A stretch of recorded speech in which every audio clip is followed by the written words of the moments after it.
Hello everyone, Shinto Bean here discussing some more Warhammer combat cards. We're taking a look at the Balance Pass coming in this next season starting on April 15th, 2024. The theme of the next Battle Pass is Custodes. As you can see there, some really nice looking cosmetics. And of course the Custodes are the ones that are getting the biggest buffs this season. But it's not just them, there are a number of older Warlords that are also getting major buffs to their special rules. So some really exciting and very impactful changes that'll change up the meta, I think, in the coming season. So let's dive right in and take a look at what is changing. First of all, with Servants of the Emperor. So we got the Sister of Silence Witch Seeker, a pretty useless card right now.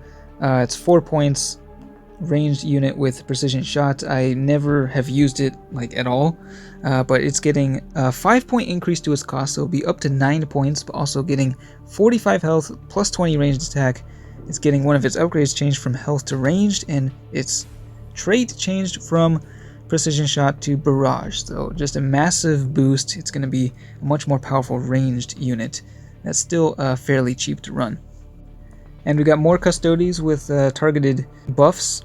The Verdus Praetor is getting its points increased by 10, so it'll be at 31 points, but it's getting plus 40 health and plus 20 ranged and melee. So a pretty massive boost to that one. We've got the Shield Captain here, a very old card, one of the first cards I think I unlocked for Servants of the Emperor way back when. He's going up 3 points, so it'll be at 26, but getting plus 20 health, plus 8 ranged, and plus 25 melee attack. Currently, he does so little damage that he just feels pretty sad, but that will be changing in the coming season. The Alaris Custodian, which also has shields, this one is in better shape, but it's also getting a buff, plus 10 health, plus 10 range, and plus 10 to its melee attack. And Trajan Valoris, who is a pretty fun one as well, is getting plus 5 health and plus 10 to his melee. Moving on to Orcs. The 5-point Orc Boy with Endless is getting plus 5 to his health and ranged and melee attack stats as well, as is the Goth Rocker, who is also getting plus 5 to his ranged and melee attacks. Haka Buzzkill, who has anti-infantry now, is getting plus 5 to his ranged and melee. The ranged in particular is nice because, as it says in the description there, he will be able to take down Acheron's bodyguards that were saved by the Iron Halo.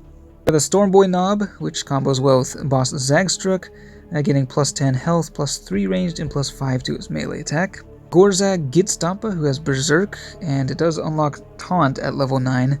I don't have him nearly at that level, but he's getting a pretty modest boost of plus 20 health, plus 3 ranged, and plus 5 melee. And finally for the Orcs, the big old Squigoth is getting plus 10 to its ranged and melee. This one always felt like it started off pretty weak considering the size of the model. It does have the potential to get very strong, so a pretty nice boost to a fun card. Now for the Eldari, now this is the first of a number of Warlords that are getting buffed. The Autarch is getting plus 20 health. The Visarch is getting plus 10 health and plus 10 melee. And then the Harlequin Void Weaver with Barrage is going down 2 points, so it'll be at 29. Next up for Necrons, at long last, the Corpse Lord is getting a much needed buff to its special rule, and it's a pretty big buff. Up until now, it's only been able to heal 10 health every time one of your cards readies. That is getting increased to 25, which is pretty massive.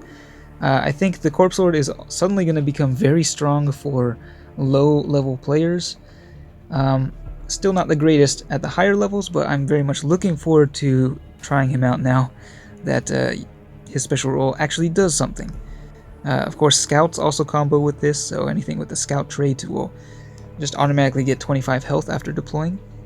We got the Immortal with Barrage getting plus 5 ranged, and then the Destroyer Lord is getting plus 10 health and plus 5 to its melee attack. Moving on to Tau. Commander Farsight has also kind of fallen a little bit behind in recent times. He's going down 2 points, which is a significant change because he'll be at 39, no longer taking extra damage from big game hunters, and he's getting plus 5 to his ranged attack. Then we got the XV9 Battlesuit. This is a solid one with shields, a very tough one, but it's getting a boost to its stats, plus 5 health and plus 5 ranged. And finally for the Tau, the Barracuda is going down just 2 points, so it'll be at 69. Moving on to Space Marines. Grandmaster Voldus is getting a significant decrease to his points, down 6 points, so he'll be at 39. Also, no longer going to be taking extra damage from big game hunters, and it'll give you enough extra points that it may change up your deck build with him as well. The Blood Angel's Sanguinary Guard, 21 point card with Taunt, which I have never really used ever, is getting plus 30 health and plus 5 melee. And then another super old card here, the Ultramarines Primaris Librarian, is going down 2 points, so he'll be at 22 and getting plus 10 health and plus 5 to his psychic attack. Moving on to Chaos, we've got another exciting change here for an old Warlord. Ahriman is getting his special rule changed. Currently, it just either heals or damages a card 1 or 20 health, but that is getting changed to 5 or 30. So again, you'll be able to ping Acheron's bodyguards that were saved by the Iron Halo, and 30 health, either in the form of healing or damage, is quite a bit. Even when it's random, I think Ahriman is going to be quite a bit better in this coming season. Got the Raptor with Fear, another card that I just never use. 418 copies of it sitting in my collection. It's going to get plus 10 health and plus 5 melee. And the Noise Marine with Barrage is going down 3 points, so he'll be at 25. And finally for the Tyranids, we are getting a massive buff to the Parasite of Mortrex.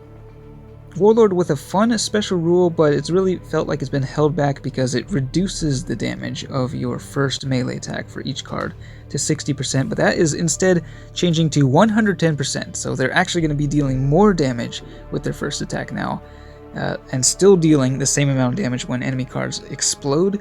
So this is a massive buff, and I'm very much looking forward to trying out the Parasite, seeing how far I can get it in ranked mode next season. As for bodyguards, the Barb Gaunt is getting plus 5 to its barrage attack, and the Venom Thrope is getting plus 10 health and plus 10 melee. The Leagues of Votann are not seeing any changes, and finally a word about Supreme Commander Belisarius Cawl. For the time being, his special rule is not going to change. I keep saying it's too strong, but they don't want to tinker with it just yet, but they are increasing his points cost by 10, so he'll be up to 90 points. And they're also taking him out of PvP, for which I'm very grateful, because that last PvP event, there were just way too many people running the exact same build with a Cawl, and it was just destroying everything. Just really not very fun to play against, and kind of kills the creativity of PvP. So I think that's a healthy change to the game. You can still play him, enjoy his special rule in ranked mode and whatnot. So yeah, all in all, lots of really healthy and exciting changes coming in the next season of Warhammer Combat Cards. Let me know what you think of these changes and which Warlords you are most looking forward to trying out next season. But that's it for this one. Thanks for watching, and I will see you next time.